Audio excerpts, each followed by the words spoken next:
ಹೇಳ್ತಾರೆ ನಿಮ್ಗೆ ಅಲ್ರಮ್ ಇಟ್ಕೊಂಡು ಹೇಳ್ಬೇಕು 4 ಗಂಟೆಗೆ ಅಂತ.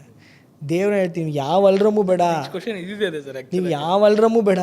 ನಿಮ್ಗೆ ಏನಾದ್ರು ಪ್ರಾಡಕ್ಟ್ ಮಾಡಬೇಕು ಅಂತಿದ್ರೆ, ನಿಮ್ಗೆ ಎಷ್ಟು ಹುಚ್ಚಿದ್ರೆ ನಿಮ್ಗೆ ನಿದ್ದೆನೇ ಬರೋಲ್ಲ. ಫಸ್ಟ್ ಆಫ್ ಆಲು 4 ಗಂಟೆಗೆಲ್ಲ 3:30ಗೆ ನಿಮ್ಗೆ ಎಚ್ಚರ ಆಗಿರುತ್ತೆ, ಎದ್ದು ಯಾವಾಗ ಅದನ್ನು ಫಿನಿಷ್ ಮಾಡ್ತೀನಿ ಅಂತ. ನಂದು ಹಂಗೆ ಸರ್, ನನ್ನ 2 ಥರ.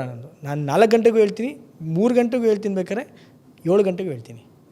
ನನಗೆ ಆ ಪ್ರಾಡಕ್ಟ್ ಏನೋ ಫಿನಿಷಿಂಗ್ ಆಗಬೇಕಾ, ನಾನು ಹಗ್ಲು ರಾತ್ರಿ ನಾನು ಯಾರ ಹತ್ರನೂ ಮಾತಾಡ್ತಿರಲ್ಲ. ಫೈನಲ್ ಆಗಬೇಕಾ ನಾನು ಎಲ್ಲರ ಮೇಲೆ ಸಿಟ್ಟು ಮಾಡ್ತಿರ್ತೀನಿ. ನಂಗೆ ಯಾರೂ ಕಿರಿಕಿರಿ ಮಾಡಬಾರ್ದು, ನಂಗೆ ಯಾರು ಬಂದು ಮಧ್ಯೆ ಕೇಳಬಾರ್ದು. ನಾನು ಆಫೀಸಲ್ಲೂ ಬೈದಾಕ್ಬಿಟ್ಟಿರ್ತೀನಿ ಎಲ್ಲರಿಗೂ.